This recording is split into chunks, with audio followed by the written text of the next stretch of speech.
এই যে আমি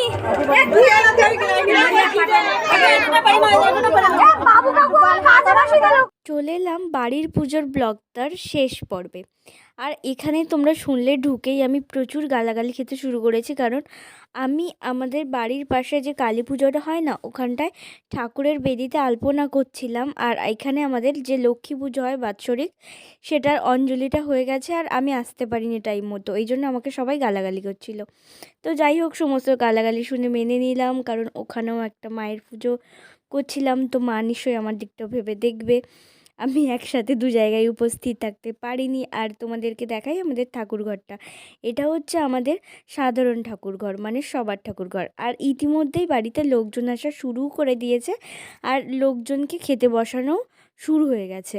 তো এটা হচ্ছে ঠাকুরঘরের সামনে যারা বসেছিল তাদেরকে। আর চলো আমাদের পুরো বাড়ির সমস্ত উঠোনগুলোকে তোমাদেরকে দেখাই, যে সমস্ত উঠোনে কতটা লোক হয়েছে।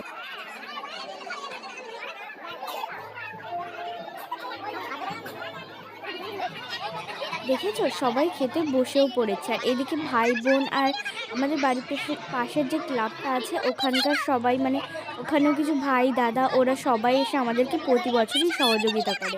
আর দেখো আরও লোক আসছে। আর সবার সামনে আমি ক্যামেরা ধরে হাঁটতেও পারছি না, কারণ সবাই একটু অকওয়ার্ড ফিল করছিল যে আমি এইভাবে সবাই খাচ্ছিল আর আমি ক্যামেরাম্যানের মতো সবার সামনে দিয়ে ঘুরছিলাম। চলো এবার সুদীপার কাছ থেকে ঘুরে আসি, ও কী করছে। ও তো এখানে দাঁড়িয়ে আছে আর ও খাবে না, কারণ আমরা সবাই রাতে কালী পূজার অঞ্জলি দেবো।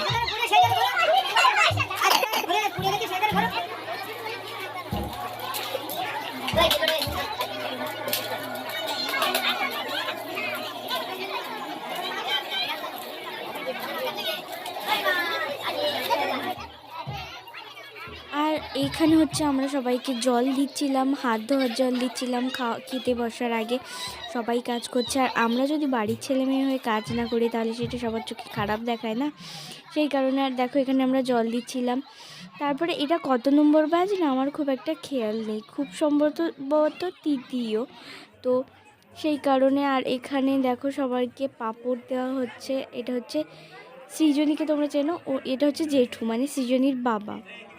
আর এখানে আমায় ডাকছিল যে এরা কী করছিস তোরা ওখানে ক্যামেরা নিয়ে। আর এখানে ক্যামেরাটা করছিল সৃজনী নয়, তৃষ্ণা। আর এখানে আমরা যেহেতু জল দিচ্ছিলাম, ওখানে ক্যামেরা করছিল। আর সৃজনী যে খেতে বসেছে, ওর তো খিচুড়ি খুব ফেভারিট, তো ওখানে মন দিয়ে খাচ্ছে আর ওর পিছনে আমি একটু লাগছিলাম। তারপরে আমরা ক্লাবের পুজোয় চলে এসেছি। আর আমার তো মায়ের মুখটা অনেক আগেই দেখা হয়ে গেছে, আর তোমাদেরকে দেখাই। এটা হচ্ছে মায়ের মুখটা।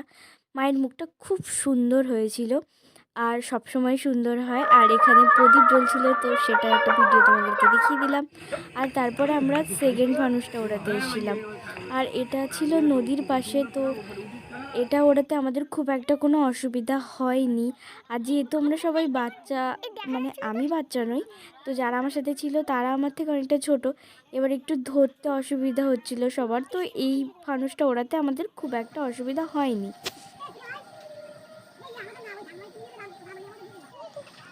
আর এই ফানুসটা আমরা কটার দিকে উড়িয়েছি জানো? আমার যতদূর মনে পড়ছে এটা 12:30 কি 12:45 এরকম টাইমে এই ফানুসটা আমরা উড়িয়েছিলাম। যেহেতু আমরা সারা রাত জেগেছিলাম, সেই কারণে এই ফানুসটা এত দেরিতে উড়িয়েছি আমরা। তো ফানুসটা অনেক দূরে গেছিলো, আর আমাদের খুবই ভালো লাগছিলো, আমাদের চারজনেরই খুব ভালো লাগছিলো যে আমরা ফাইনালি একটা জিনিস সাকসেসফুলি পাঠাতে পেরেছি।